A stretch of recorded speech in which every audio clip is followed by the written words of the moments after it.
There are already 4 areas of gas field that has been explored. It's all about to be exploited. In Shahidin area, 16 pumps are already installed. In Hilali, 20 pumps were dug and installed. In Hargeisa, the exploration stage is done, and Nawala is still in exploration stage. In that rectangle, which is almost half of the area, is divided into 25 blocks that were given to oil companies. And there are statistics sometimes say, or scientists say, there's 30 trillion metric tons of oil and gas deposits there. True or not? You will see it is true.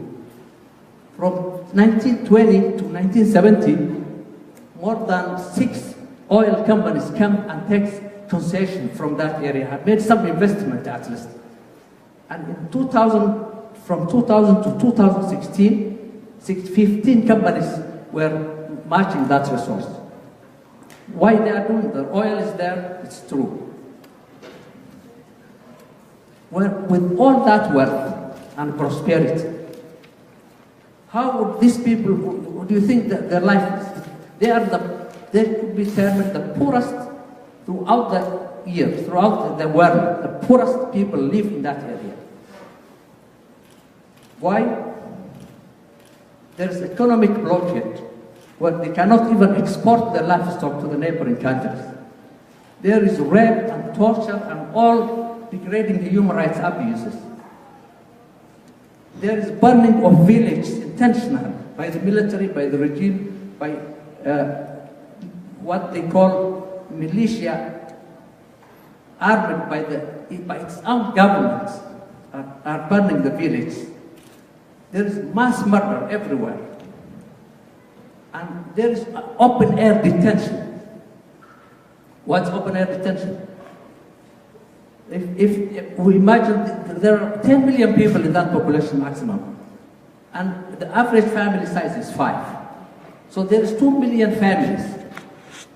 For all that 2 million families, there's at least one incident of either detention, rape, confiscation of property, killing, or disappearance. So there are 2 million incidents of human rights abuses in that area for the last 25 years. From there, the video. I'm going to share small videos that the world, or the journalists, other human rights groups are witnessing. Each find 1, 2, 3, 1, 2 minutes.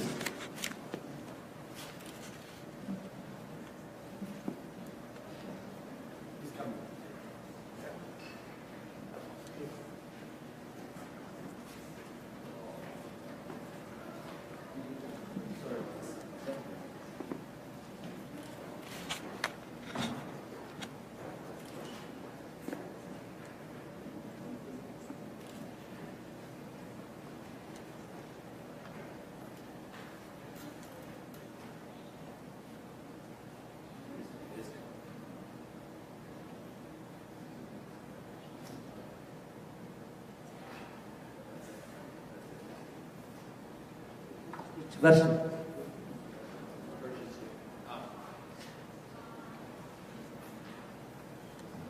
I wish you hear from Human Rights Watch what they were saying, but there's a technical problem that's not playing.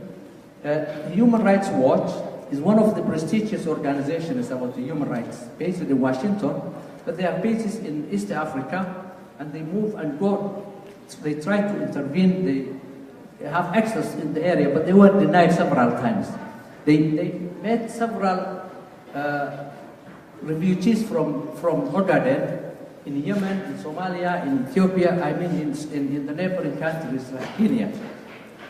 Some of those victims of rape and human rights abuse are right with us in this hall now. And there are hundreds and thousands of them which flee to the neighboring countries. When they take refugees to the neighboring countries, they can't register their identity as from Ogaden region, from Ogaden. Why? They are afraid of the neighboring countries to deport them back to Ethiopia. And it happened several times. Almost every month, there are 10s or 20s of them deported back to to Ethiopia. What do? They register as Somali refugees. And there are thousands of refugees in Edmonton with us, but almost all of them are registered as Somali refugees. They are not registered from Ethiopian refugees. So this organization, which is human rights, is witnessing the genocide that was inflicted in the Ogaden by the Ethiopian regime intentionally, just to be empowered. And they are given millions of dollars by the West. Let's go to the next slide.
The Ogaden, a region of Somalia, has been a source of conflict since the area was ceded to Ethiopia by the British in 1954.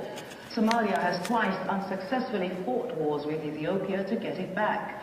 The Ethiopian government has banned aid agencies and journalists from accessing the region. And as we speak, there are reports of famine and genocide in the area. This week, Africa Today focuses on the Ogaden, asking, is the $7 billion of Western aid to Ethiopia helping to fuel genocide? The Prime Minister of Ethiopia, Meles Zenawi, has been accused of genocide in Ethiopia's Somalia region, Ogaden. The region has been experiencing severe droughts with millions facing famine.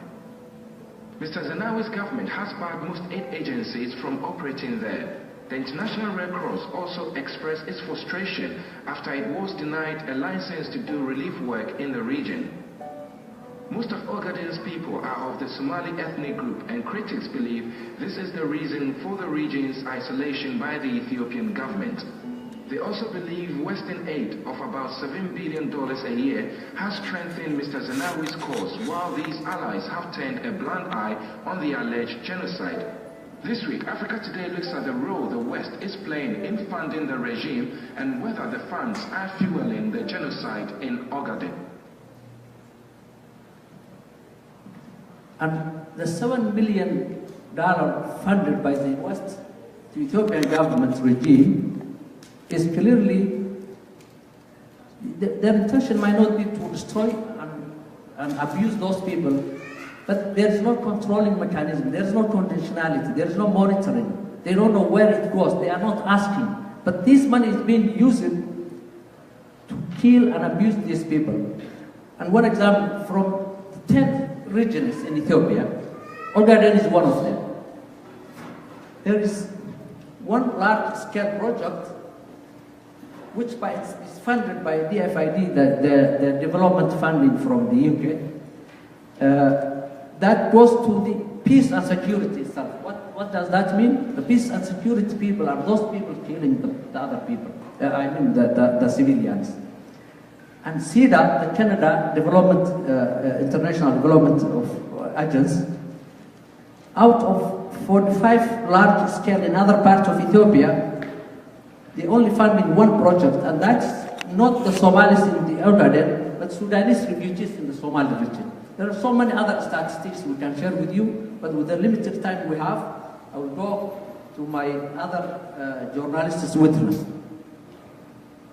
He is the center of an enormous aid to arms diversion scandal. I mean, something like $6 billion a year, according to the latest reports I've seen, is funneled to the Meles Zenawi regime to keep him in power there and enforce the interests of the IMF and the World Bank in that part of the world.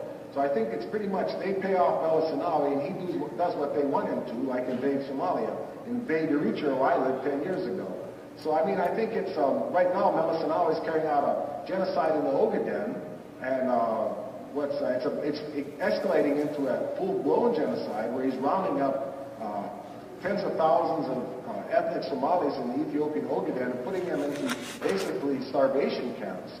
The expression is, if you can't catch the fish, meaning the Ogaden rebels, you drain the lake, and that's what he's doing. He's accelerating the Ogaden genocide, and the purpose of all that is just basically to keep Meles Zenawi in power so he can protect imperial American interests of Pax Americana and the Horn of Africa, which is one of the most strategic areas in the world. All the trade between Asia and Europe passes through the Horn of Africa every day. So the Americans have got Meles Zenawi there, protecting the bank's interests. If you can't kill the fish, drain the lake. Is that possible? That's the strategy in Ethiopia. And the West is funding because of their own interests. And what's that interest? No, we are the West. We are the taxpayers of this money. We are here to talk about the tax we pay should go properly into a monitoring system that goes down to the needy people, not to kill them, not to abuse the money we pay.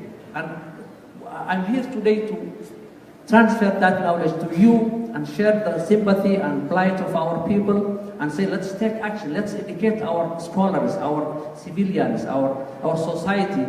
In Ogaden, the weapon they have is the money that the West is giving. And that money is what we are giving. It's our taxpayers' money.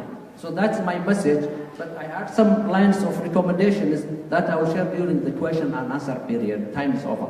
Thank you.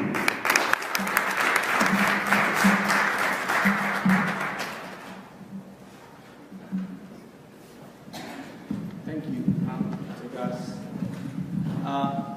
Now, imagine that you left those places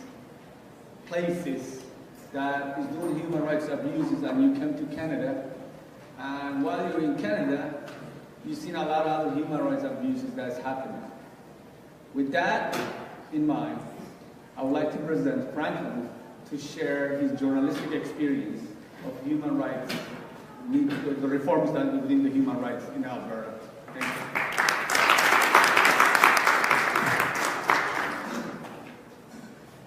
Thank you, everyone. I'm with Diversity Magazine. So we tell basically stories from the multicultural communities, and most of our stories are not only honest but very, very dignified and humane. And a lot of time we involve the people in the stories to take part in writing the stories, so they feel proud of the stories and they feel respected. But today, from telling stories for 4 years, I'm going to be trying to summarize some of those stories into a 15-minute presentation using stories to show how the shortcomings of the Alberta Human Rights Act has or can lead to institutional racism.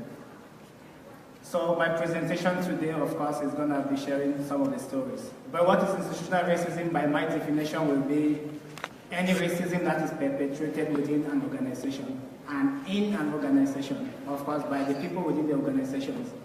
That doesn't only point a finger to, of course, the governments and the non-profit organizations. It also